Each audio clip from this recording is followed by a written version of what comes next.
All right, Larry Kruger here from the Pig and a Pickle Krug Show with a little 49er video. As today we recap Dane Brugler's latest mock draft, who he likes 1 through 11 in front of the 49ers in round one, and then we'll go through all 7 rounds of his mock draft and who he has mocked to the Niners. We will break it all down and tell you about who he's got next. But first, we're brought to you by Pig and a Pickle, the best barbecue in all of Northern California. Check them out. They're in Emeryville. They're in Corte Madera. They're open 7 days a week from 11 a.m. till 8 p.m. Go say hi to Damon and Mary. Get some brisket. Get some brisket chili. Tell them the Krug sent you. Pig and a Pickle, the best barbecue in all of Northern California. This video is brought to you by our friends at Aura, and we'll have a word from Aura in just a minute. But let's first get into Dane Brugler's mock draft. We'll start with the top 11 picks in the upcoming NFL draft, and then we'll tell you who he's got going to the Niners in all 7 rounds of the upcoming NFL draft. So this is how Dane Brugler sees the first round playing out on the 24th.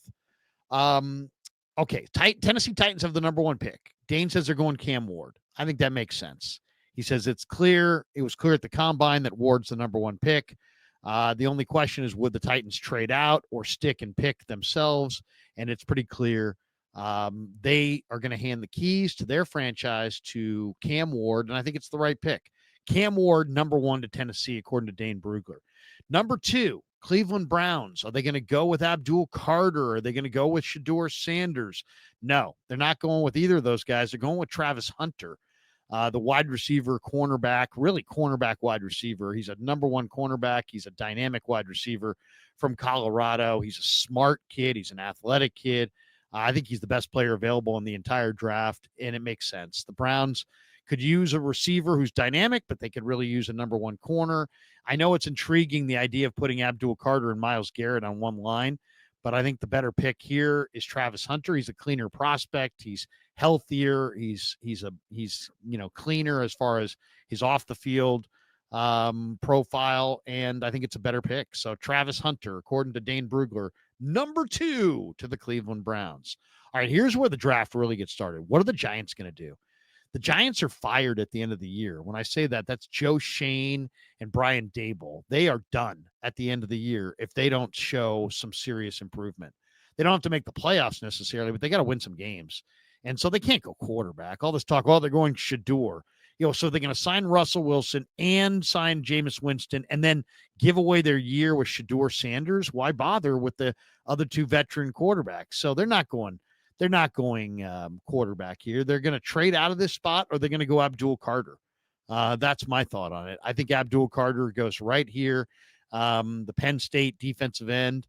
The Giants, obviously need a quarterback, but they've got Russell, they've got Winston, and there's pressure to win. If they draft a quarterback, I just think that they're kind of setting things up for their successors to take over. Where if you draft, Abdul Carter, I think you got a shot to have a good year this year and maybe save your job. I'll give a wild card factor here. You may see the Giants, in the 11th hour, go to Ashton Genty. That would be incredibly high, the 3rd pick overall for a running back. But they lost Saquon Barkley, and they really do need a running back. If they had Russell Wilson at quarterback, and they've got Malik Neighbors at receiver, and they've got Genty at running back, I think they got a shot to win some games. So that will be interesting to see what the Giants do. What the Giants do here is going to really determine how the rest of this top 10 goes. But I think they go Abdul Carter, and Dane Brugler's got Carter going 3 to the G-men. All right, the 4th pick in the draft is New England. Some people think New England's going to go edge rusher and might take like Shamar Stewart or Mikael Williams or Jalen Walker, and they may go edge rusher. I don't think so. I think last year they drafted Drake May. This year they're going to try to support Drake May. So if there was a receiver, it would make sense, but they don't want to take Tedoroa McMillan here. So they're going offensive tackle, and the left tackle from LSU, Will Campbell, is going to be their pick. I didn't think he had a great first half of the year. It seemed like he was playing almost not to get hurt, but he's a proven entity. He's tough. He's got great footwork, great base. He played left tackle in the SEC against the best rushers in the best conference in college football. I think the Pats will support Drake May by signing up Will Campbell as their left tackle of the future. That brings us to Jacksonville at 5. Now, I think there's a very good chance that Jacksonville could trade out of this spot. Why? Because everybody and their brother knows that the Raiders probably like Ashton Genty. So if Genty's on the board, and he is in this situation, I could see a team jumping up and trading for Ashton Genty and Jacksonville trading back with their first-year general manager, James Gladstone, who comes over from the Rams. So, if there's a chance Jacksonville goes Will Johnson or Jedi Barron here, because I think they may go corner. But Brugler has him going with Genty. Overall, you'd have Brian Thomas, and I mean, you want to help out Trevor Lawrence. You have a great running back, but I mean, they have Etienne. I mean, they've got a couple backs. They've got Biggs. They've got some backs. I mean, I don't know that Genty's a good fit. If Genty goes here, he could go here, but to me, it's to a team that trades into this spot, not Jacksonville. I don't think Jacksonville go. I think Jacksonville may go Jedi Barron, Will Johnson, Mason Graham. I think they go defense, probably Mason Graham, but Brugler's got him going Genty. So with Genty off the board, Brugler with the 6th pick has the Raiders going with Mason Graham. Now, if the Raiders really are hot to trot on Genty and he goes 1 pick in front of them, this could be a trade-up spot for anybody who wants Mason Graham. Now, I would not, if I were the Niners, I would not trade up for Mason Graham. I absolutely would not. If anything, I would trade back for Walter Nolan or Kenneth Grant before I would trade up for Mason Graham. But Mason Graham is polished. He is ready to go. He is probably the most finished product for sure. The 49ers need a starter out of this thing, and they need someone who can start week 1. So I wouldn't shock me if they felt like Kenneth Grant and Walter Nolan were more speculative prospects and Mason Graham was a plug-and-play prospect. Maybe the Niners would trade up with the Raiders at 6. I don't know what they would give, but it's interesting. The Jets at 7, Brugler has them going for Armand Membu, the offensive tackle from Missouri. I love this guy's film. There's a lot of talk that maybe the Jets could go Tyler Warren here, but they drafted Olu Fashanu to be their starting left tackle last year, and I think they come back this year with Membu. And so they have bookend tackles, and they protect Justin Fields, and I think that's probably the way they go. I mean, I think their need at right tackle is severe, and Membu played right tackle, and he played it at a high level. And to me, he's the best offensive lineman in the draft. And if you can get him at 7, I think you're doing well for yourselves. And I think the Jets will take Membu at 7. There's a chance they go corner, but I think the pick is Membu. Carolina at 8. Dan Morgan says, hey, I'd like to trade down. There's another guy who could trade down. A lot of people speculating that they're going to go Jalen Walker, the edge rusher out of Georgia. I also think Mikael Williams could be in play here from Georgia. I think one of those two guys goes or they trade back. But I'll say Brugler says Jalen Walker. I kind of think Mikael Williams is going to go here. But Jalen Walker, according to Brugler, goes 8 to Carolina. New Orleans at 9. Now, there's a lot of talk about Derek Carr's future. Will they go quarterback here? But to me, I think they go best player available, and I think it's Teteroa McMillan. Brugler says McMillan to the Saints. I think there's a chance that the Saints, the Saints have a number of different options here, and they could go in a lot of different directions. They could go Shedeur Sanders. They could go Jackson Dart. Heck, they could go Jalen Milroe and shock the world. But Teteroa McMillan is a gigantic receiver with great ball skills, and to me, I think that's the right pick. I think you go value here over quarterback. So they go McMillan at 9. That brings up the pick before the Niners, the Bears at 10. And Brugler thinks they're going Tyler Warren, the Penn State tight end. Ben Johnson runs a decent amount of 12 personnel. They've got Cole Kmet already. Cole Kmet's got no guaranteed money left on his deal after the season, though. And you could add Tyler Warren to Cole Kmet and try to recreate what Sam Laporta gave Detroit's offense, the last few years. I mean, Ben Johnson, I'm sure, looks at Laporta and says, man, I'd love to have a for sure tight end. And Tyler Warren, I think, is a for sure tight end. He's bigger than Laporta. He's probably a little bit better of a run blocker, not quite the natural receiver, but he's dynamic and he's very, very safe. So the Bears with the 10th pick go with the safest pick maybe there is in Tyler Warren. And the Niners with the 11th pick, 1 pick later, according to Dane Brugler, go with the riskiest pick in the top 11, and that's Shamar Stewart, the edge rusher from Texas A&M. And Brugler says, man, I understand the reservations with Stewart and his lack of sack production in college. He had 4.5 total sacks in his career, never more than 1.5 in a season. And Brugler admits he isn't a slam dunk prospect, but he created plenty of noise when the Aggies allowed him to play, allowed him to pin his ears back and attack the quarterback. He led A&M with 39 pressures in 2024. His dominant Senior Bowl flashes and elite explosion numbers at the combine could be enough to convince a pass rush starved team such as the Niners to bet on his tools. This ultimately is going to be a Chris Kasarik, Robert Saleh conversation. I think Shamar Stewart is a little bit higher end than Walter Nolan. Tony Pauline says the Niners will be choosing between Walter Nolan and Shamar Stewart. Stewart has a little bit more high end potential, and yet he's also got a little bit more risk involved. So I thought that was really interesting. But according to Dane Brugler, the Niners are taking Shamar Stewart with the 11th pick overall. And I know a lot of people are worried about Shamar Stewart because of the lack of production, but I'm not. I mean, Danielle Hunter had 2 sacks at LSU his final year. How's Danielle Hunter been in the NFL? He's been pretty damn good. So, the reality is that sack production over one season can be a little bit deceiving. And he doesn't have sack production, but he led them in pressures. If the guy didn't do anything, then it would be one thing. But I mean, he led them in pressures. He had a number of highlight plays. He had a number of big time plays, and his motor is undeniable. Nobody plays as hard as Shamar Stewart. I mean, he's just absolutely playing a million miles an hour at all times. So if the Niners go Stewart at 11, I don't hate it. I really don't. If you want to get bigger on your defensive line, this is a guy that helps you get bigger. He gives you a 280-pound defensive end with a ton of speed opposite Nick Bosa, and he instantly recreates your line as a bigger, more dynamic line coming off the edge. So there you go. There is what Dane Brugler breaks down as the top 11 picks in the upcoming NFL draft. All right, let's take a look at what Brugler mocked to the Niners for the entire 7-round draft, and we'll hit that next. But first, a word from our sponsor, a word from Aura. Have you ever typed your name on the internet and seen all of your private information is online? Are you tired of receiving tons of spam calls from random numbers? Are you receiving more and more of these as time has gone on? Well, that's where Aura, the sponsor of today's show, can really help you out.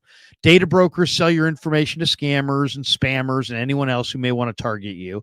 Your full name, your email, your home address, all your records, your health records, who your relatives are. It's all out there. That's why I've been using Aura. Aura shows me which data brokers are selling my information and automatically submits opt-out requests for me. Cleaning up my information not only helps reduce the amount of spam I get, but it also protects me from hackers who could use the information to help them access my social media accounts, my bank accounts, or any other sensitive information. Aura also does so much more to protect me and my family from online threats I can't see. I get other features like antivirus, VPN, password management, parental controls, identity theft insurance, and more without having to download several different apps. It's really easy to set up. And best of all, I get everything at one affordable price. I value my privacy and I value yours. You can go to the link in the description to start your 2-week free trial. Thanks to Aura for being a proud sponsor of The Krug Show. Now let's go through Brugler's 11 projected picks for the Niners. And, of course, we already know the first one.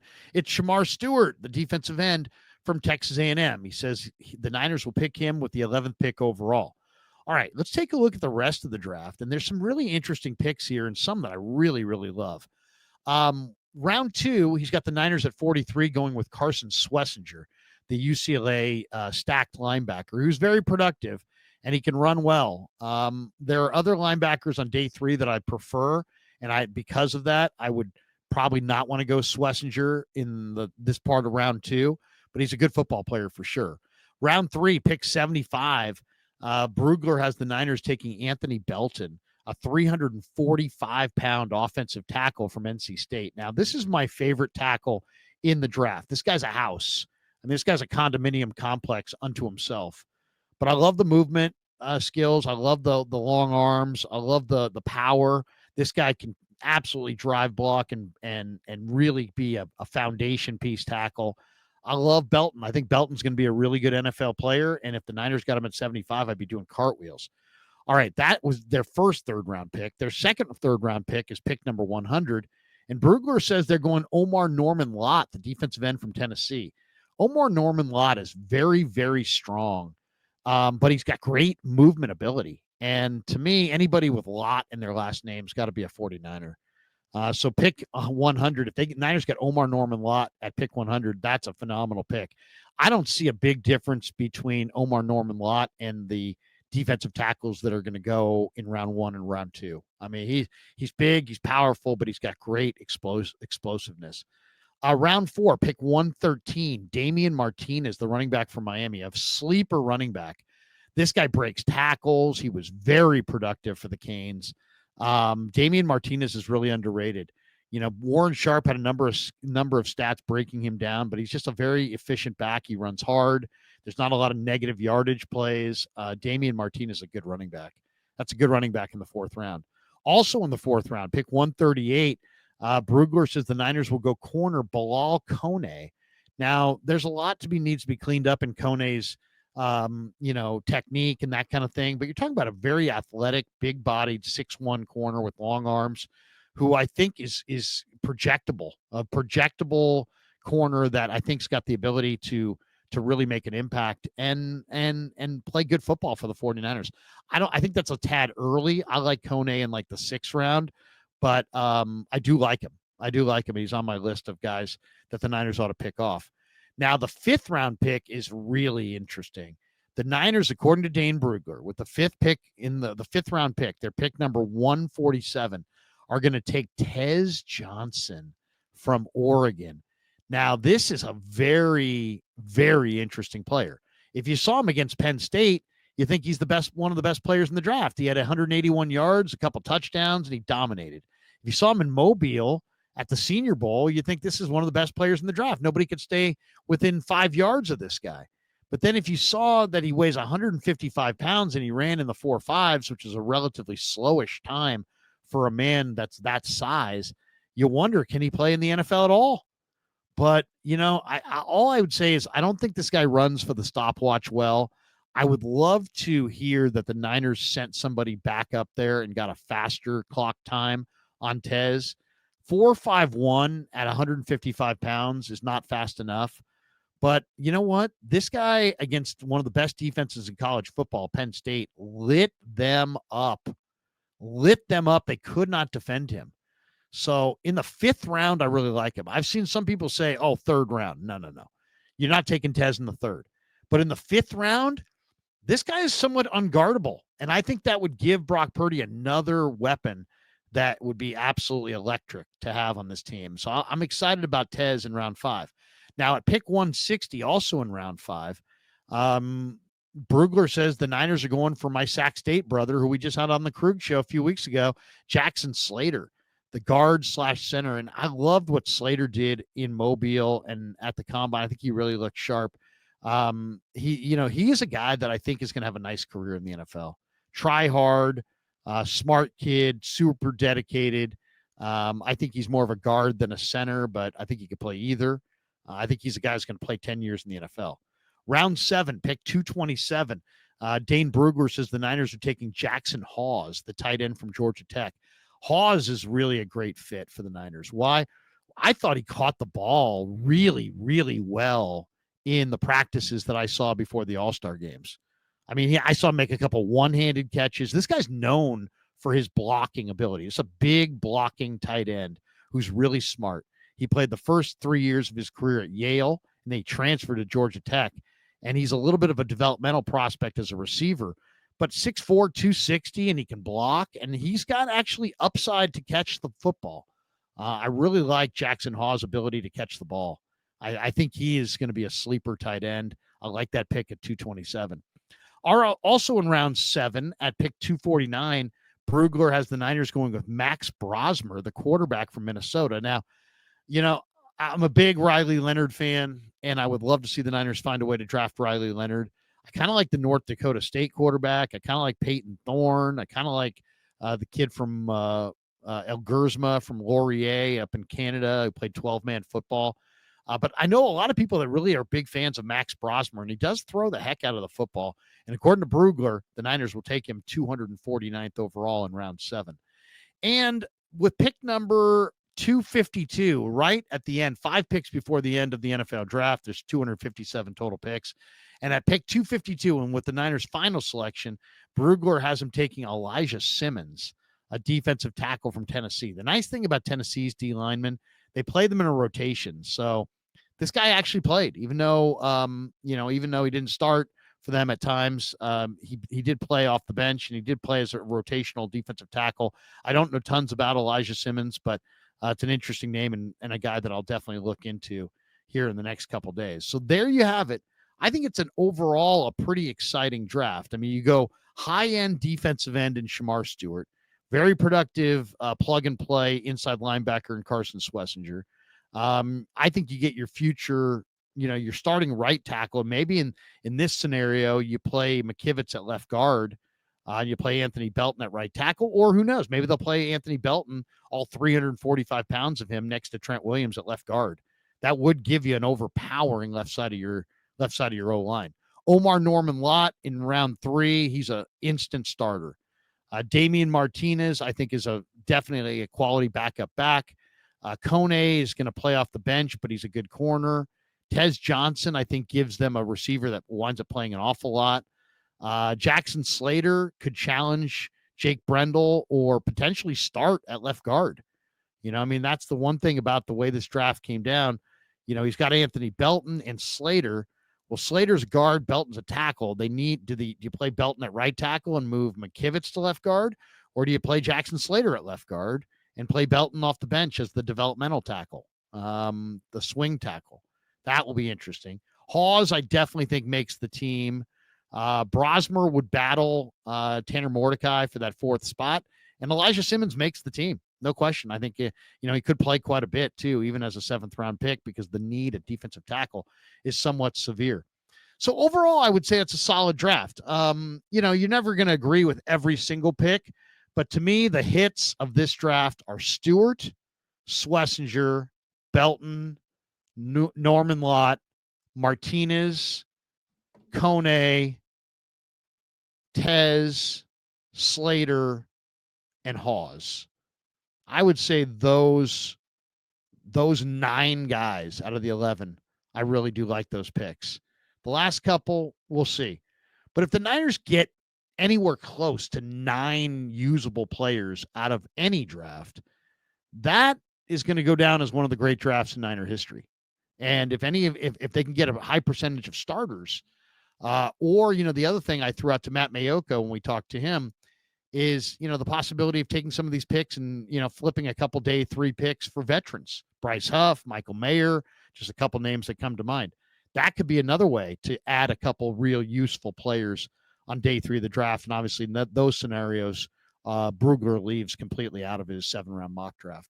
All right. Thanks to Dane Brugler for putting out the mock draft. Thanks to Pig and a Pickle for being the title sponsor of the Krug Show. Thanks to Aura for sponsoring this video. And thanks to all of you guys for supporting the Krug Show on YouTube.